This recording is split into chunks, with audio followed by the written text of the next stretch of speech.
को सीधा करते ही वो देखते हैं इन दिनों काफी गर्मी है, बारिश की भी कोई संभावना नहीं है और इस गर्मी में सिर पर तेल लगाए 2-4 बार डुबकी लगा के नहाने का मजा ही कुछ और है। इस जंगल के किनारे दामोदर नदी के ठंडे पानी में आज मन भर के नहाऊंगा। ये कहते हुए बलाई जंगल के रास्तों से दामोदर नदी के किनारे एक पुरानी घाट पर आके पहुंचा।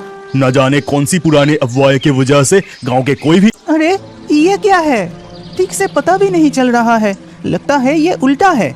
चलो हम सीधा करके देखते हैं। फिर लालटू और सोमू उस अज्ञात चीज को देखने के लिए आगे जाता है। फिर उस अज्ञात चीज इस घाट में नहीं आता, कोई आता नहीं तो मेरा क्या, अच्छा ही हुआ मैं अकेला इस सुंदर घाट में जी भर के नहाऊंगा। इतना कहकर बलाई दामोदर के ठंडी पानी में डुबकी लगाकर नहाने लगा। 2-4 बार डुबकी लगाने के बाद अचानक वो बहुत डर गया। अरे बाप रे, ये क्या था? मेरे पैरों को कौन सी चीज छू के इतनी तेज भाग गई? तभी बलाई ने अपने सामने 2-3 मछलियों को उछलते हुए देखा और उसी जगह में बलाई पानी के अंदर से बुलबुले उठते हुए देखता है।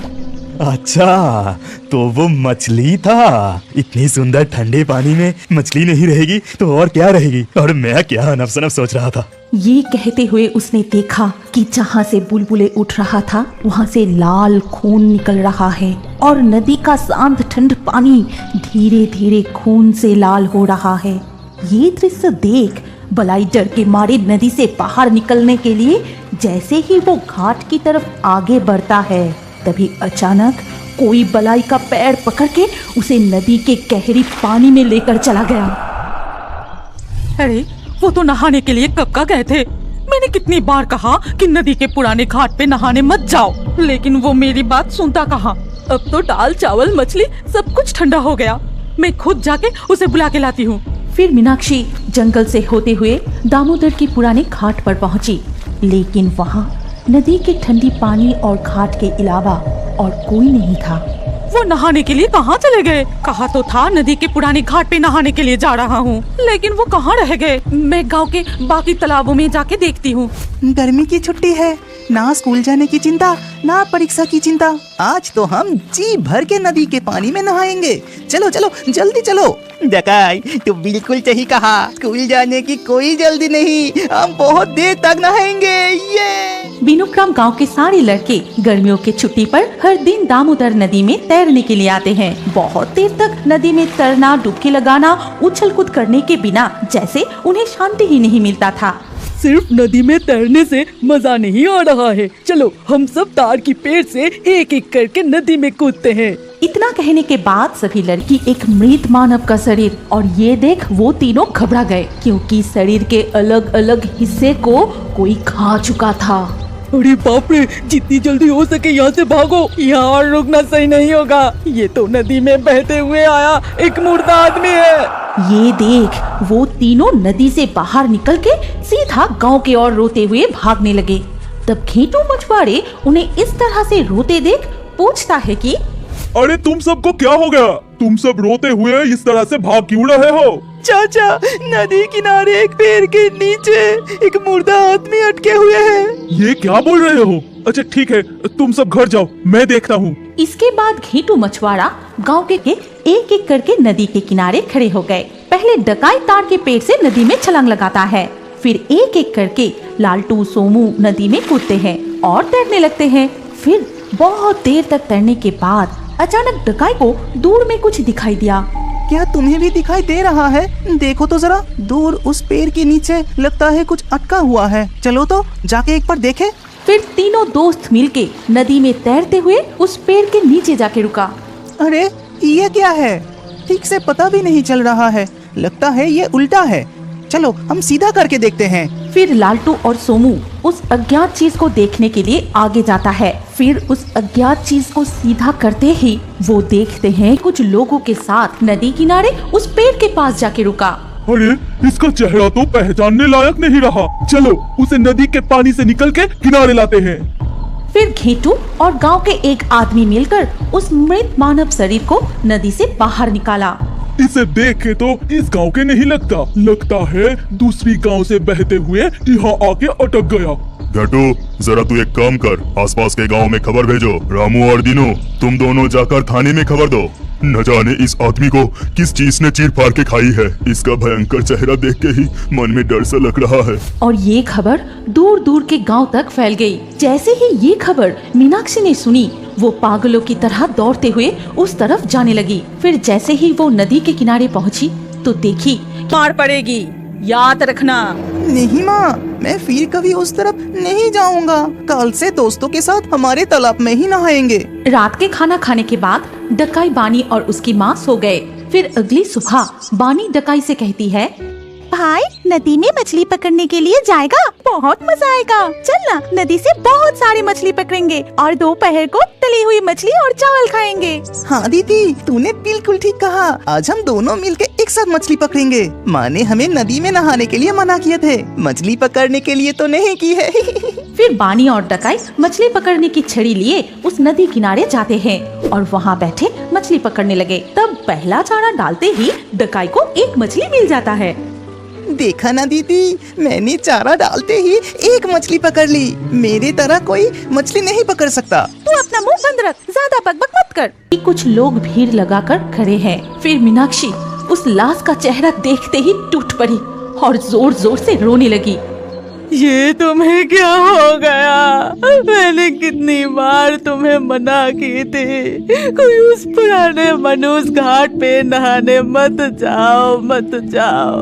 वो घाट एक श्रापित घाट है, लेकिन तुम मेरी बात नहीं मानी और वहाँ नहाने चले गए। हे जी, अब मेरा क्या होगा? मेरा तो सब कुछ खत्म हो गया। फिर पुलिस की गाड़ी में कई पुलिस अधिकारी वहां आए और बलाई की सबको लेकर चले गए। इसके बाद शाम ढल के रात हो गई।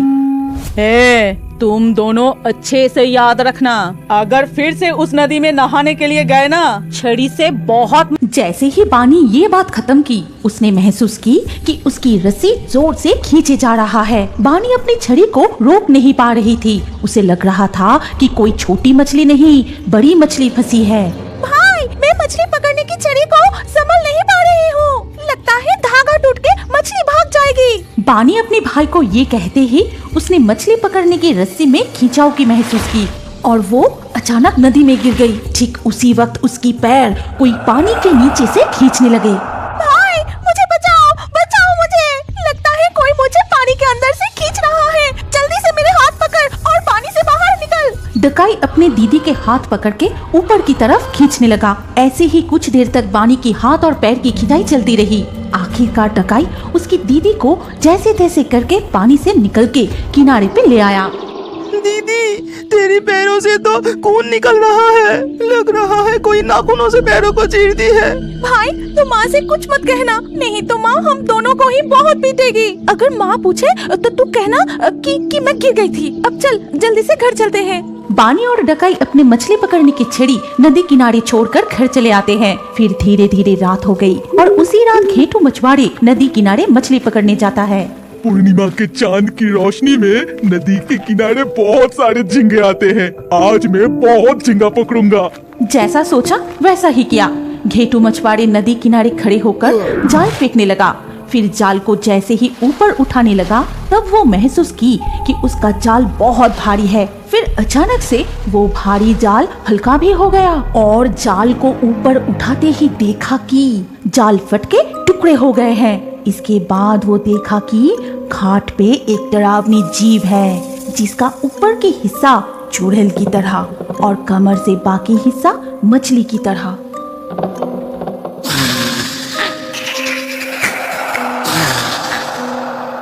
जब सूरज ढल रही थी, तब हर रोज की तरह निसीबन की तट तालाब के आसपास में झिंगुर की आवाज और जुगनू की खेल शुरू हुई थी। चारों तरफ अंधेरा होते ही हर शाम की तरह उस शाम को भी जटा बुढ़िया तालाब से बाहर आती है, उसके लंबे घने सफेद बाल सुखाने के लिए। उसकी शरीर था सूखे कंकाल जैसी और उसकी आंखें जैसे काले गुफा के अंदर दो जले हुए आग की गोले। ये जटा बुढ़िया ना थी कोई मानव, ना थी कोई हुए तटगोला तालाब की ओर दौड़ के जाता है। क्या आप बड़े होकर भी कार्टून देखना पसंद करते हैं? तो अपना नाम और उम्र कमेंट करें। हम लकी ड्रॉ के माध्यम से आपके नाम से नया कार्टून वीडियो बनाएंगे। और अभी हमारे fairy Toons Hindi cartoon channel को सब्सक्राइब करें ताकि अगले वीडियो में अपने नाम वाला कार्टून देखना ना भूले। और हमारे एक और पॉपुलर कार्टून देखने के लिए स्क्रीन के ऊपर इस वीडियो पर अभी क्लिक करें। सोच क्या रहे हो, जल्दी से क्लिक करके इस पॉपुलर वीडियो को देखें। डायन, आज रात कितना सुंदर चांद खिला है। चांद की रोशनी में निशिबन पूरा चमक रहा है। इस वक्त यहाँ कोई नहीं है। मैं जल्दी जल्दी जाके तटगोला तालाब में जाल फेंककर बहुत सारे रहू कतला मछली पकड़ के सीधा घर चला जाऊंगा। फिर घरवाली के हाथों का गर्मा गर्म चावल और तली हुई मछली उफ पूरा जम जाएगा। ये सोचते हुए जैसे ही वो 2 कदम और आगे बढ़ाया तभी अचानक घेटू रुक गया। ये उसका सोच से परे था कि वो आगे जाए या पीछे मुड़ के भागे। दिमाग एकदम सुन पड़ गया और आंखें एक ही चीज के ऊपर अटके हुए थे। उसका शरीर काम करना बंद कर चुका था। तभी अचानक उसके पैरों के ऊपर से एक सांप चला गया। सांप के शरीर की ठंड से उसे होश आता है। जैसे ही वो पीछे की तरफ एक पैर रखता है तभी सूखे पत्तों की आवाज होते ही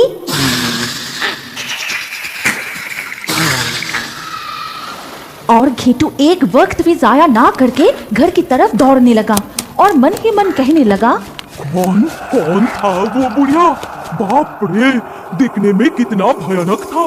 इस तालाब के पानी में एक बार जो डुबकी लगाई फिर पानी से बाहर नहीं निकला।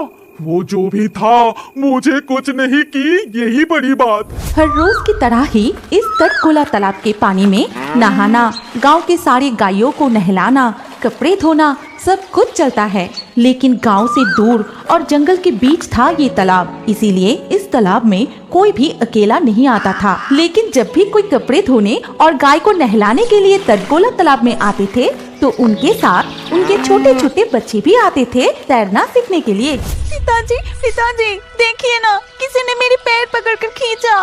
तेरा भाई ही होगा। पानी के नीचे छुपकर ऐसे सा हो क्या है? क्या उस बुढ़िया की हाथ में हमारे नीनी है? गना भैया धीरे बोलो, थोड़ा शांत हो जाओ। लगता है वो पानी वाली डायन जटा बुढ़िया है। हमारे नीनी को पानी से बाहर लाए हैं, शायद खाने के लिए। हम यहाँ हैं, अगर उसे भनक भी लगे तो हमें भी जान से मार डालेगी। नीनी, बेटी नीनी। सारे ज्ञान बुद्धि की परवाह ना किए वो चिल्लाते हुए नहीं कर रहा है। ए बदमाश, ऐसी हरकत बंद कर और यहाँ गाय को नहला दे। नहीं पिताजी, भाई मेरे सामने ही थे, वो तो पानी के अंदर नहीं था। अच्छा, तो इस तालाब की मछली रानी को तुझे देखकर पसंद आ गया होगा, इसीलिए तेरी पैर पकड़कर पानी के नीचे बुला रही है। अरे मछली है, तू चिंता मत कर। गना इस तरह से अपनी बेटी के साथ मजाक कर रहा था। तभी उसकी बेटी पानी में डुबकी लगाई। अब तक गना इतना ध्यान नहीं दिया था, लेकिन कुछ पल बीतते ही अचानक गना को होश आते हैं कि पानी के अंदर इतना देर तक किसी का भी रहना असंभव है। तभी गना घबरा के खुद डुबकी लगाई तटगोला तालाब में। पानी के नीचे बेटी को ना पाकर गना और भी डर जाता है। गना पानी के नीचे आसपास भी देखने की कोशिश की, लेकिन उसकी बेटी कहीं नहीं मिली।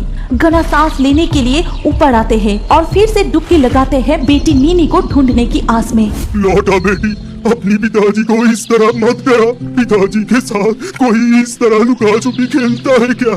तब तक गना का बेटा गांव के घेटू मछुआरे को बुलाकर लाया। घेटू बिना देर किए अपनी जाल तालाब के गहरे पानी में फेंका और इस तरह शाम तक चला निशिबन की तालाब में नीनी का तलाश। लेकिन पानी में इतना तलाश करने के बाद भी उन लोगों को निराश ही होना पड़ा। गना भैया, अब हमें चलना चाहिए। चारों तरफ अंधेरा हो गया है, हमें घर लौटना चाहिए। शायद हमारी नीनी फिर कभी वापस नहीं आएगी। चारों तरफ से लोमड़ी की आवाज सुनाई दे रहा था। तटगोला तालाब से थोड़ी दूर आगे जाके घेटू ने फिर से एक बार तालाब की तरफ मुड़ के देखा और वो मन ही मन जिस बात को सोच के डर रहा था वही वो आंखों के सामने देखा। एक ऐसी जीव जिसका जलती हुई बड़ी बड़ी आंखें, सफेद बाल, सूखे शरीर, वो अपनी 2 हाथ में नीनी को उठाए पानी से बाहर आ रही थी। घेटू, तू इस तरह क्या देख रहा है? तालाब के पास